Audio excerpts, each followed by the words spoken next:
Ma was impossible to miss, 5 feet tall, fair-skinned, with braided hair cascading to her waist, like a waterfall of silk.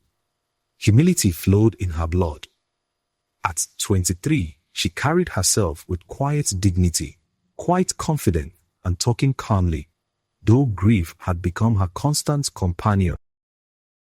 It had been barely 60 days since her mother's return back to the earth, the final treasure torn from her life after losing her father and 2 brothers in a horrific accident 2 years prior.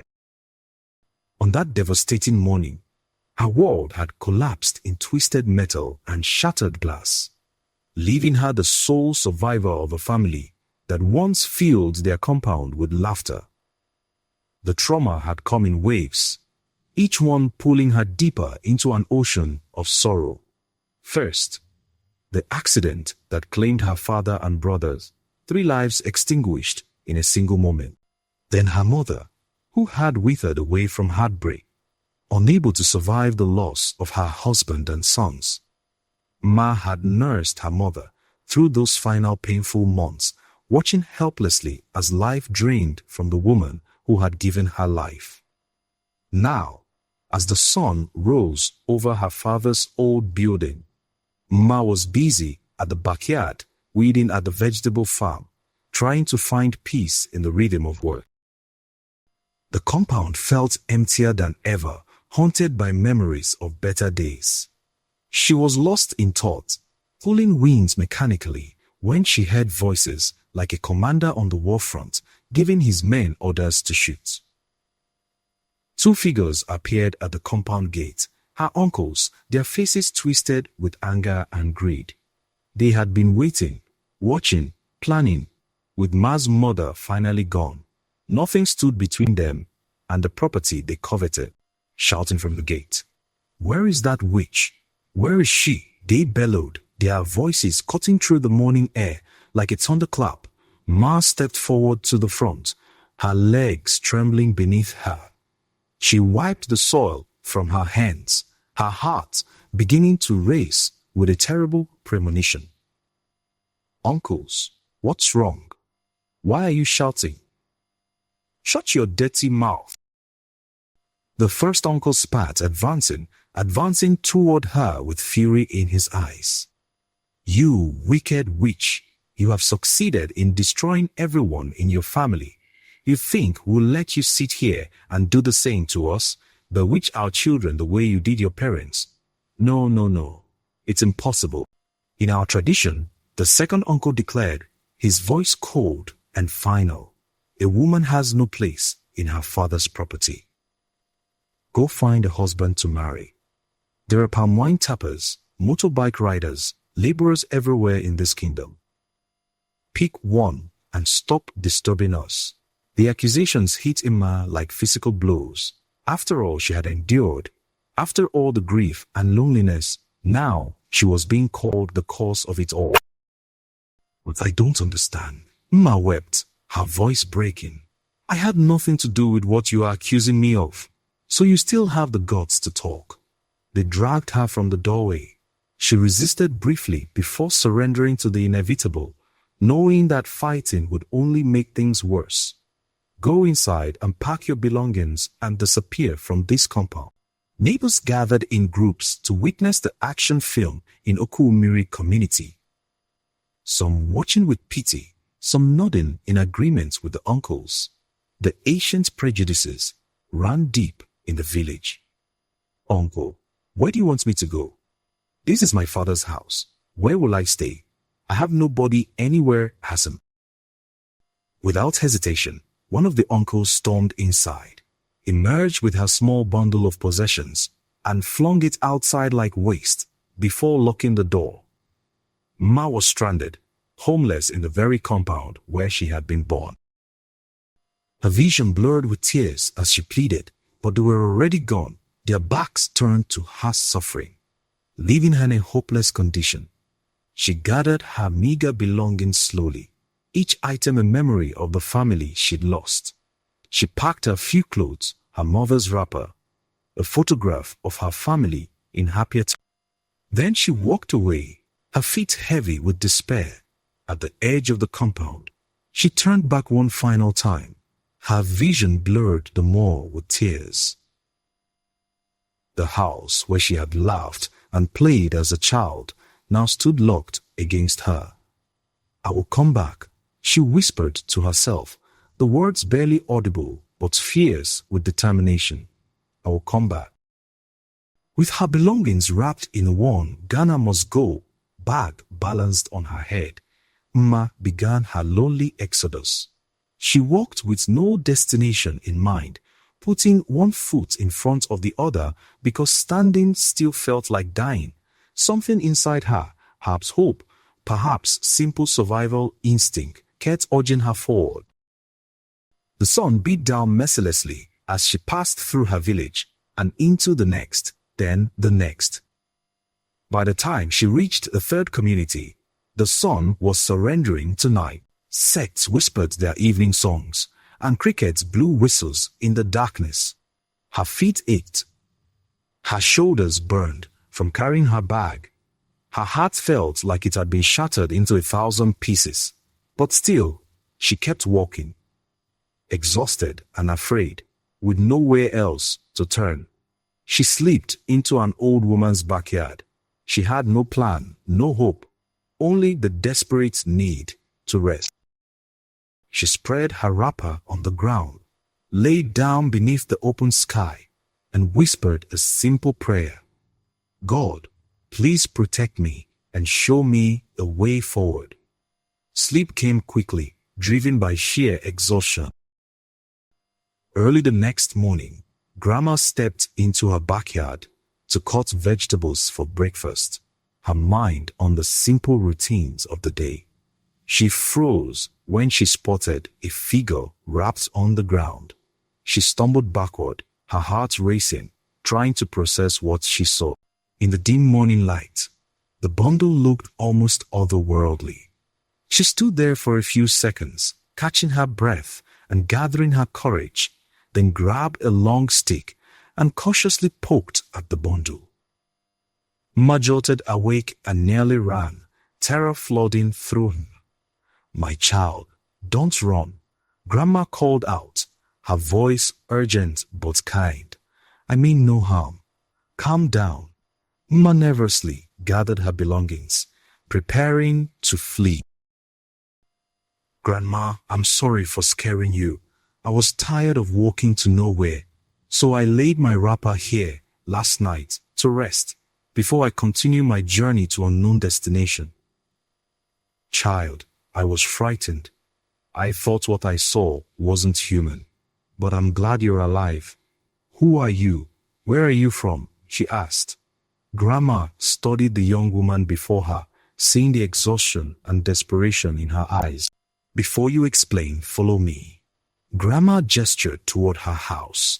Ma hesitated at first, wondering if this was another trap, another person who would hurt her. But something in the old woman's face, a warmth, a genuine concern, made her nod and follow.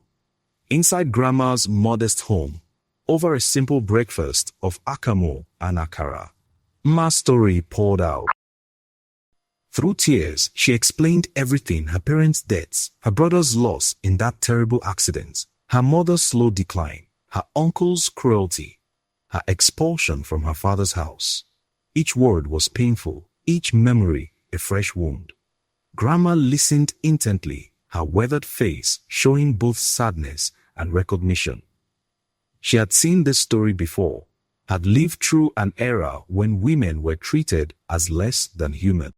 "My daughter," Grandma finally spoke, her voice heavy with wisdom. "In years past, traditional African men didn't respect or believe in female children, only males.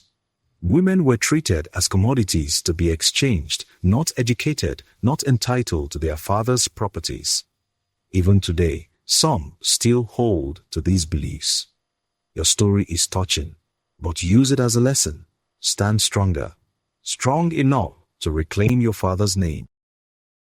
She paused, studying Ma's face with eyes that seemed to see into her soul. "You can stay with me if you don't mind. Let me be your grandma. and you will be my granddaughter. All my children have relocated to the city. I'm alone here. Ma's eyes widened in disbelief. After all the rejection, all the cruelty, here was someone offering her a home, asking for nothing in return. Tears flowed down freely now. Thank you, Grandma, for not calling the villagers to label me a criminal, for giving me shelter. I won't disappoint you. Don't worry, my daughter. One day you'll return to that house like a queen. Thank you, Grandma. Grandma was an aged woman in her early 50s, dark-skinned and 5 feet in height. She spoke with confidence and quiet authority, full of wisdom earned through decades of living and surviving. In the months that followed, Ma proved herself extraordinary, channeling her grief into gratitude and hard work. Every morning she woke before dawn, swept the compound until every corner gleamed, fetched water from the stream, and cooked meals that made Grandma's kitchen smell like a celebration. On weekends, she gathered firewood from the bush, walking miles to collect the best pieces. She worked tirelessly, never complaining, as if proving to herself that she deserved this second chance.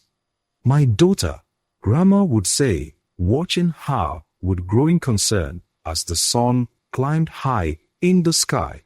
You need to rest. You've done enough. Work doesn't finish in one day. I'm fine, Grandma. Ma would reply with a smile that lit up her whole face. A young girl like me shouldn't be resting in the afternoon. I can rest in the evening after the day's work. Ma would never get angry, only smile. She would rather apologize even when another wronged her, a trait that amazed Grandma daily. The bond and love between Grandma and Ma grew deeply. The old woman had recognized something rare in this beautiful, humble young woman, a resilience that couldn't be broken, a spirit that refused to die, despite everything that had tried to crush it. One morning, after 6 months of watching Emma bloom in her care, Grandma called her to sit. My daughter, I want to discuss something important. Ma's heart skipped a beat. She dropped to her knees, trembling with the fear of abandonment that still lived inside her. Grandma, please, if I've done something wrong, I'm sorry. Please, don't chase me away. You've done nothing wrong, Grandma affirmed, reaching down to touch Ma's face. You're like a daughter to me. Since the very first day I took you in, I have seen a heart of gold in you. I have seen humility, but yours is exceptional. Your type is rare. Grandma, I should be the one saying this to you. Grandma, I should be the one saying this to you. Words are not strong enough to express my gratitude. Grandma leaned forward, her expression serious. I want you to travel to the city and join others to struggle. You are too beautiful, wise, and intelligent to waste in this village. Go to the city, work, do something that will put money in your hands every day. Give your life meaning. Farming is stressful. It will make your beauty fade before your time. But Grandma, I don't know anyone in the city. Ma protested, fear creeping into her voice. The village, for all its pain, was familiar. The city was unknown territory. I didn't even finish my polytechnic education, she continued. Don't worry, I'll provide transport money, feeding money, and my children's addresses. They live in Lagos in different locations, but the same state. Ma knelt lower, her forehead nearly touching the floor. Grandma, thank you for giving me a reason to smile again. Life is more than hand to mouth, my daughter. You need to face life squarely without looking back. Take steps to the next level, not minding the challenges. Ma's vision blurred with tears, but these were different tears. Tears of hope, of possibility. When the world saw nothing good in me, you did. When my own people pushed me away, you accepted me as your biological daughter, like your flesh and blood. I will never forget this, even in the next 50 generations to come. The next morning, after a long conversation filled with advice and prayers, after Grandma had pressed money into her hands and repeated the addresses 3 times to make sure she remembered, Ma was ready. Grandma blessed her, placing both hands on her head and praying with the fervor of a mother sending her child into the world. Then she sent her on her way to Lagos, watching until the bus disappeared from view. Lagos overwhelmed Mma's senses from the moment she stepped off the bus. Every street looked beautiful and organized, with flowers planted everywhere and people minding their own business, rushing with purpose she had never seen in the village. The buildings rose higher than anything she'd ever imagined. The cars moved faster. The air itself seemed to vibrate with energy and possibility. She found the address Grandma had given her, 25 Kenneth Avenue, the home of Mrs. Oluchi Ejike, Grandma's daughter. The street was quiet, lined with impressive houses that spoke of wealth and success. A security guard answered her knock, eyeing her worn bag and dusty clothes with suspicion. After explaining her arrival and showing the note Grandma had written, she waited in the small gatehouse for hours until evening when Ejike and his wife, Oluchi, returned from work. When the gate finally opened and a sleek car pulled in, Ma stood up nervously, smoothing her simple dress. The compound stunned her. Interlocked flooring that sparkled in the fading light, a 2-story mansion on 1.5 plots, 3 luxury cars in the garage, a Mercedes AMG, a Lexus, and a Toyota RAV4, electronic fencing and manicured gardens completed the picture. It was more wealth than Amma had ever seen in one place. Oluchi stepped out of the car, a beautiful woman in professional attire, and her face broke into a warm smile when she saw Mma. She welcomed her warmly, with genuine affection. Mama told me about you. She loves you dearly. She can't stop talking about how humble and respectful you are. For Mama's sake, I'll take you as my younger sister. Mma nodded in appreciation, unable to speak past the lump in her throat. Oluchi showed Amma to her room, a small but comfortable space with an actual bed, a wardrobe, and a window that looked out onto the garden. It was paradise compared to the floor where she'd been sleeping. Feel comfortable here. Since Mama sent you to me, consider me your sister. Thank you for accepting me, Mma said, her voice thick with emotion. I'm truly grateful. Oluchi smiled warmly, studying the young woman before her. You're beautiful, my love. I must confess. Thank you, Auntie. Mma smiled shyly. I must also warn you. Oluchi's tone became serious. In Lagos, men are everywhere. They have sugar-coated tongues full of lies and deceit. Make your choices wisely. One wrong move can cause everlasting damage. Focus on what brought you here. Men only value ladies with substance. Work hard. Be wise. I won't disappoint this family, Ma promised, thinking of Grandma and all the faith she had placed in her. I'll follow all the advices you, Grandma, and my late mother gave me as a guiding template.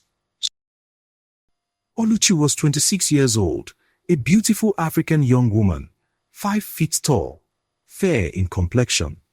She wore expensive hairstyles combed to the back, dressed in designer clothes, and carried herself with the confidence of someone who had made it.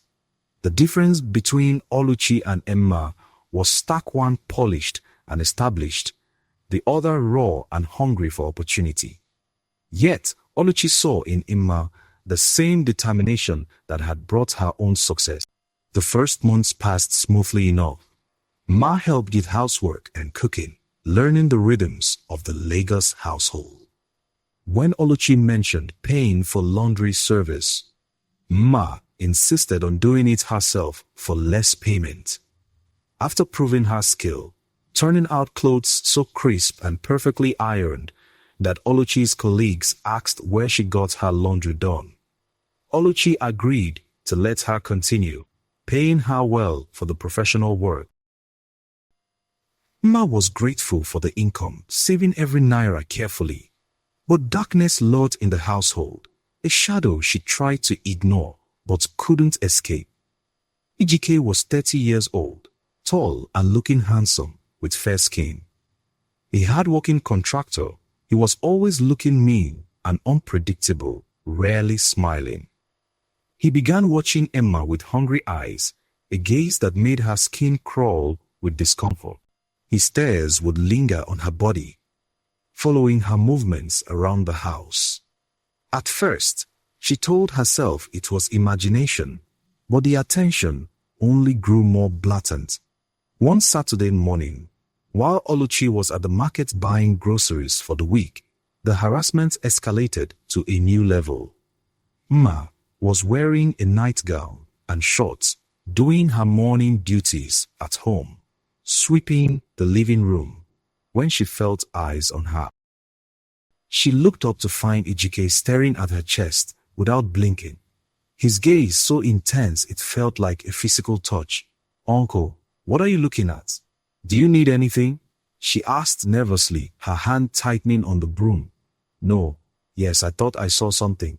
Don't worry, I'm fine." He walked inside quickly, but the damage was done. Ma knew she had a battle to face ahead. "I must overcome," she whispered to herself, her heart pounding.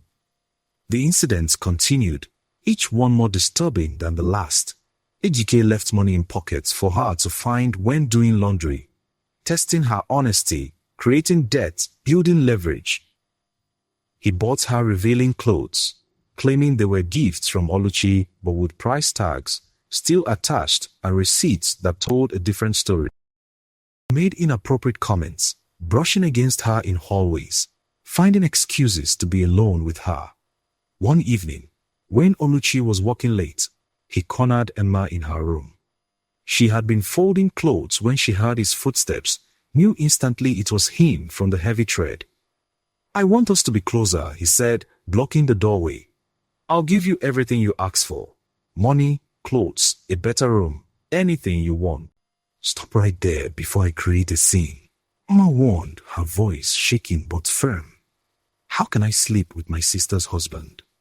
Leave my room before I do something unthinkable. Thank God your wife is home." He stormed out, anger flashing across his face, but the pressure only intensified after that.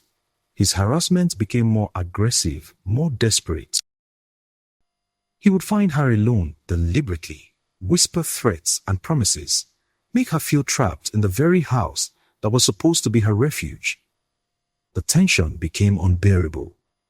Mma argued with herself constantly, lying awake at night, wrestling with impossible choices. If they throw her out, where would she go? She whispered these questions to herself in the darkness, tears soaking her pillow. If I tell my sister, would she believe me? No, it's difficult to believe. She had already lost so much, her family, her home, her inheritance. Now she was losing her safety again, this time not to visible enemies like her uncles, but to a predator hiding behind a smile and a wedding ring. Finally, after weeks of torment, she made her decision, not to face, but to escape. It was the only way to preserve both her dignity and Oluchi's happiness. "Big sis," she said one morning, trying to keep her voice casual, "I need a job. I've been here for 3 months. I want to work like every other lady." Oluchi laughed, looking up from her breakfast. "My love, stay 3 more months. You're helping me so much here."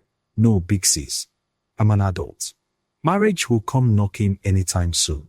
I need to work to earn some money for myself." The word beat tumbled out, more urgent than she intended. Oluchi studied her for a moment, then nodded. All right, I'll discuss it with my husband. His workplace might have something to offer you. That night, Ejike saw his opportunity. When Oluchi mentioned Mma's request, he responded immediately, almost too eagerly. Tell her to come to my office tomorrow at 10 a.m. I'll find a position for her. Mma's stomach dropped when Oluchi relayed the message, but she had no choice but to agree. The next morning, Mma arrived at Ejike's office, her stomach churning with dread. The office was in a busy commercial area, glass and steel and air conditioning. She waited outside for over 2 hours, watching other workers carry on their daily official assignments, wondering if any of them had to sell their souls for their positions. After 2 hours of uncomfortable silence and wandering eyes, after he'd made her wait deliberately to establish his power, Ejike finally called her into his private office. The position of Assistant Human Resource Manager is available, he said, leaning back in his expensive chair. If only you can comply with my demands. Nothing goes for nothing. Use what you have to get what you want. Mma felt the room spin. Everything became crystal clear in that moment. The clothes, the money, the attention. It had all been leading to this. I wish this man would know I'm not ready for atrocities, she thought. Among all people, must you be the one? My sister's husband? How would you feel if your wife was chasing after another man? If your wife was being pressured the same way you are pressuring me? Her voice rose with righteous anger. You can keep the job. You're a disgrace to manhood. If you don't stop, I'll report you to my sister. Ejike's face hardened. And you think she'd believe you? Don't shoot yourself in the leg. You're nobody, Mma. You came here with nothing. Who will believe you over me? Mma walked out, slamming the door behind her, her whole body shaking with fury and fear. That same evening, the confrontation reached its breaking point. Ejike cornered her in the kitchen while she was washing dishes, grabbing her from behind, his hands gripping her waist. She reacted on pure instinct, pushing him violently. He stumbled backward into a stack of plates, which crashed to the floor with a sound like an explosion. Leave me alone. I'll call your wife right now, Mma shouted, not caring who heard. When Oluchi rushed in at the noise, her face full of concern, Mma made a split-second decision. I accidentally knocked the plates over. I'm sorry. Oluchi helped her clean up, but Mma could see suspicion beginning to form in her sister's eyes. It was only a matter of time before the truth came out, and Mama knew whose story would be believed.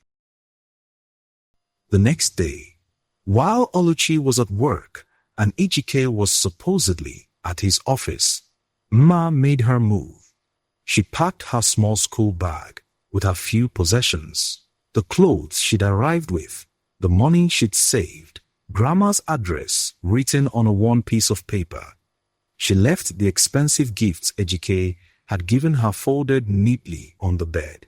She disappeared from the house, her heart heavy with guilt, but her spirit determined to survive. She left a simple note on the kitchen counter. Big sis, I'm sorry I left without informing you.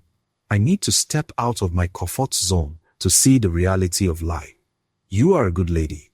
With time, I'll visit. I love you and Mama so much. God protect you. She walked out of the gate, not looking back, knowing that looking back might break her resolve.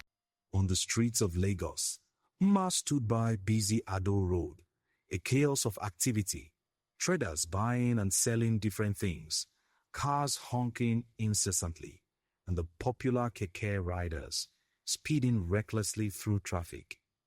The city that had seemed so organized and beautiful when she first arrived now revealed its harsh reality. She whispered to herself, the street is not for gentle people. Lagos, I have come. Please favor me. I can't go back to the village or my sister's house. I need to do something. With her little savings, about 200,000 naira, she'd earned from laundry and saved carefully, she started selling pure water. Every morning before dawn, she would buy cartons of pure water and walk through traffic in the scorching sun, dodging cars, breathing in exhaust fumes, calling out pure water, cold pure water, until her voice went hoarse.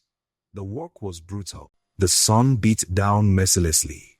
Drivers would curse at her, haggle over prices that were already barely profitable. Some would take water and drive away without paying. Her feet developed blisters, her skin darkened from constant sun exposure, but she refused to give up. Within 6 weeks, through sheer determination and careful budgeting, she'd made 200,000 naira in profit, but the stress was crushing her spirit and the physical toll was becoming unbearable. She switched to selling groundnuts, which had slightly better margins and was less physically demanding. She would roast the groundnuts herself early in the morning, package them in small cones made from old newspaper, and sell them at construction sites where hungry workers would buy them for quick energy. One day, while selling at a construction site, her life changed again. She had been standing near the site entrance for over an hour, watching the workers move like ants across the massive structure, when the site engineer noticed her. "I've been watching you for over an hour now," the engineer said, walking up to her. He was a middle-aged man with kind eyes and a professional demeanor. "This is a work site. You should leave," Emma protested. "Sir, I was waiting for you. I'm looking for a job." The whereabouts came out before she could think them through. The engineer laughed uncontrollably, showing a sign of mockery. "You're a woman. This work is too hard for the choice you want to make. Think of something different. Besides, you have your groundnut business, continue with it and put more effort in." "I'm not making enough, sir. I can mix cement, carry blocks, or clean the environment," Ma insisted, not letting his laughter deter her idle claim. "You said." He studied her for a minute, taking in her determined expression, her straight posture despite the bag of groundnuts on her head. "Come back tomorrow at 7 a.m. The next morning, arrived at 6:55 a.m. having barely slept from excitement and nervousness. The engineer was impressed by her punctuality. Most job seekers in Lagos would arrive late and make excuses. He showed her the 5-story building, 4 wings per floor, 3 bedrooms per flat. It was a massive structure, gleaming with new windows and fresh paint, but covered in construction dust and debris. "Can you clean all of this? We have 30 days to round off before the MD visits the site." "Yes, I will put in my best," Ma replied, her mind already calculating what the job involved.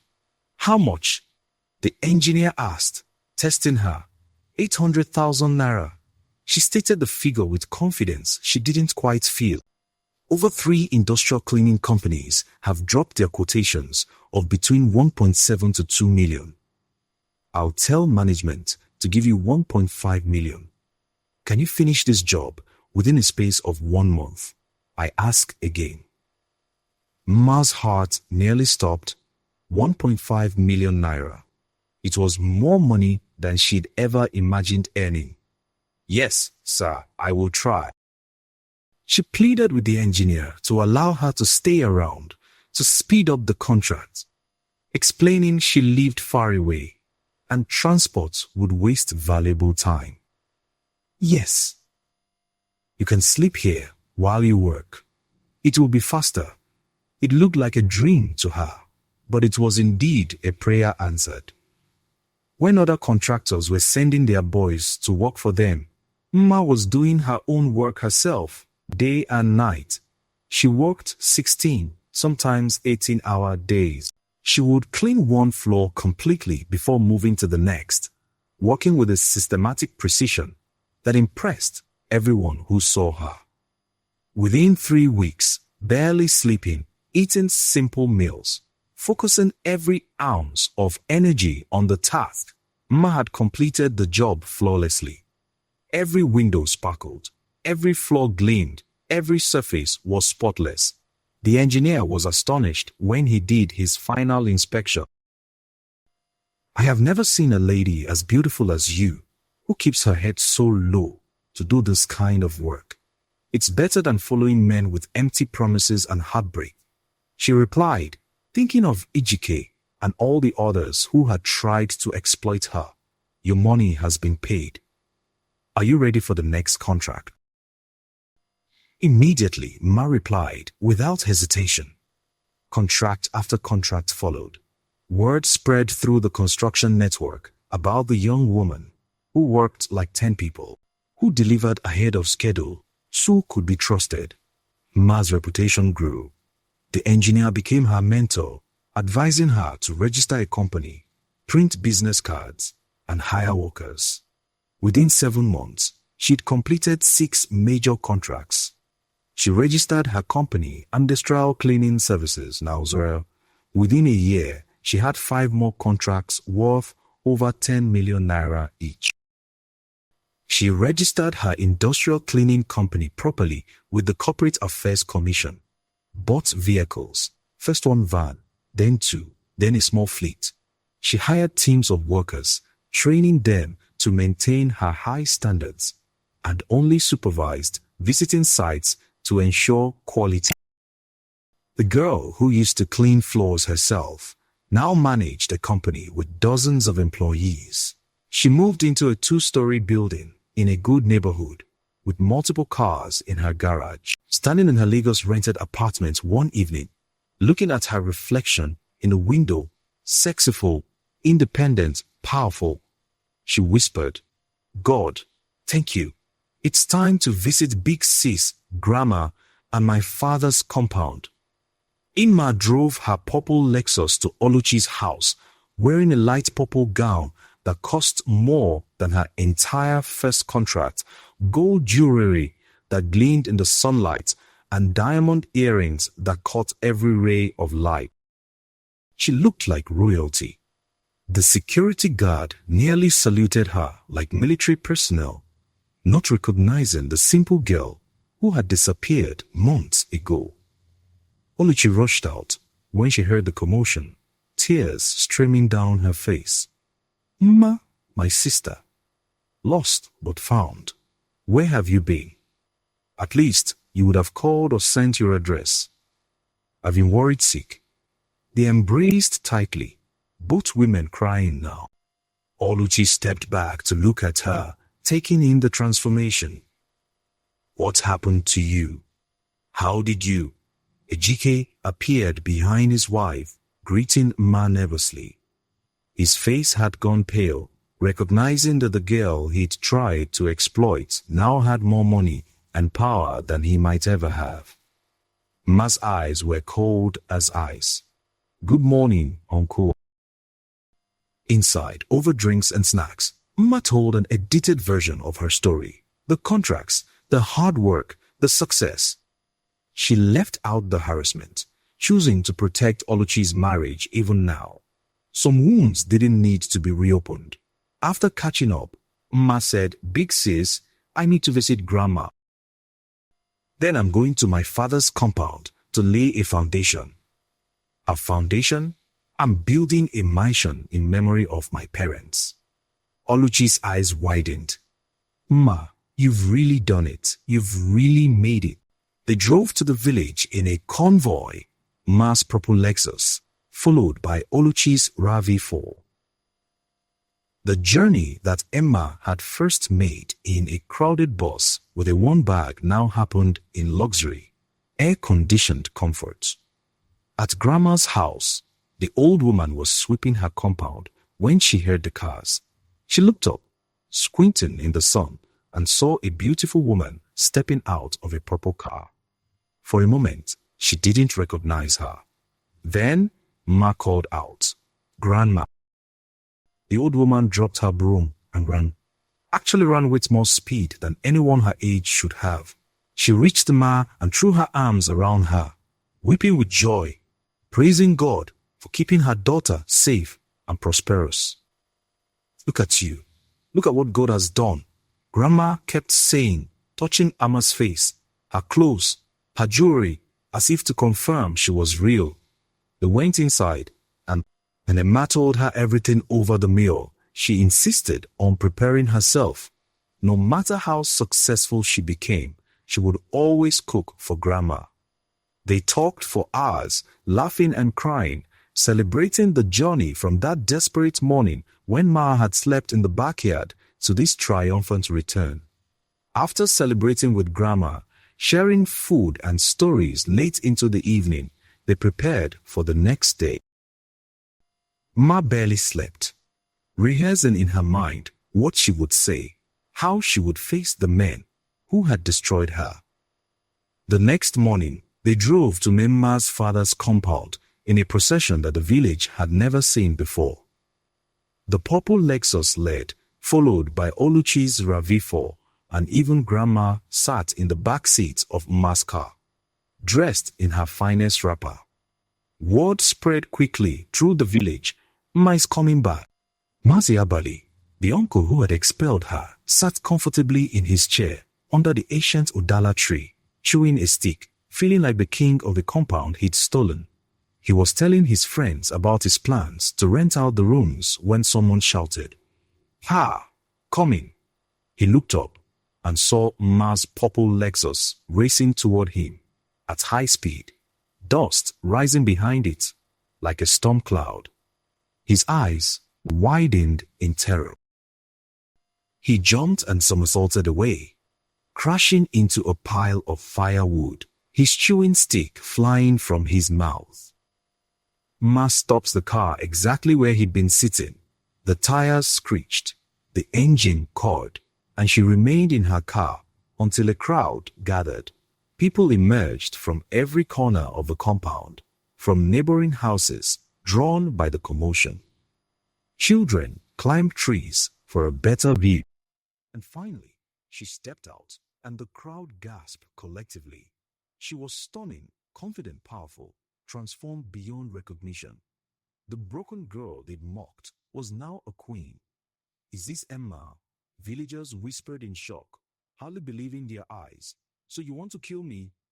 Mazia Bali shouted from a safe distance, still sprawled among the firewood. "You were lucky I stopped," Ma replied coldly, her voice carrying across the compound with authority.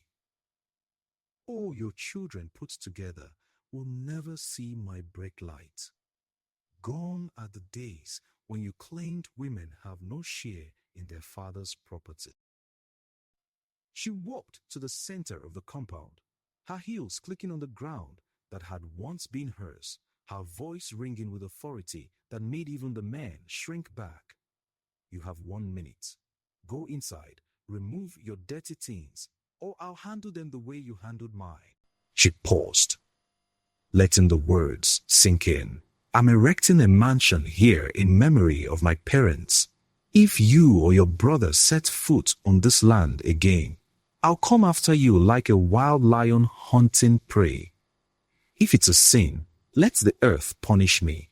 If it's a crime for a woman to build on her father's land, let the law come for me. I'm waiting." The crowd held its breath. This was unprecedented. A woman claiming her father's property, facing down the men who had thrown her out. Mazi Abali struggled to his feet and fell to his knees before her, his pride completely shattered. "I'm sorry. It was my greed that swallowed my good thoughts. Please forgive me." Ma's face darkened, her eyes blazing with all the pain she'd carried. "Forgive you? Did you just mention forgiveness? I can only do that if my father comes back for a week's visit. I wouldn't want to hold grudges against anyone." Ma said. She continued, "I have forgiven all those who hurt me in the past, but don't cross the boundary hence. She turned to face the gathering crowd, her voice carrying to every corner of the compound, wanting everyone to hear, to remember, to learn. Women everywhere are part of this society. We should be treated with love, respect, and dignity. We've been standing strong, backing up men in every affair. Stop violence against women. The society warns against it. She turned to face the gathering crowd more fully, her voice rising with passion and pain and triumph all mixed together. My name is Masinachi Afamefula. I lost everything. My family, my home, my inheritance. I was called a witch and thrown out like garbage because I'm a woman. But I survived.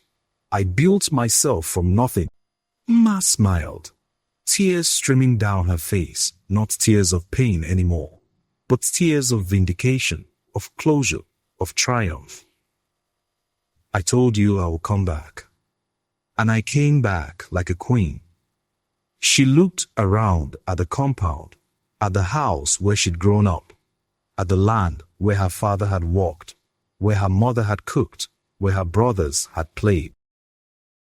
Soon she would build something magnificent here, not just a house, but a monument to survival, to resilience, to the power of a woman who refused to be broken.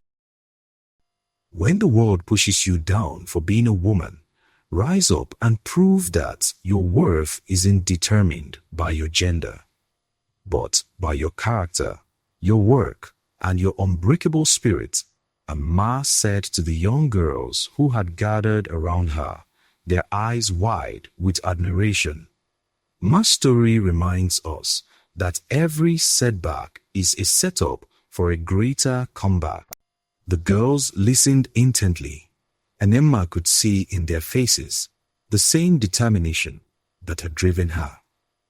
She knew that her story of loss and persecution, of kindness and opportunity, of hard work and triumph, would be told and retold in this village for generations to come. Tomorrow, construction would begin.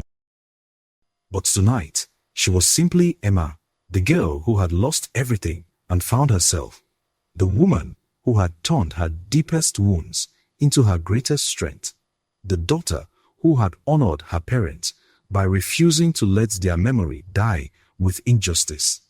She had come back, not for revenge, but for redemption, not to destroy, but to build, not as a victim, but as a victor.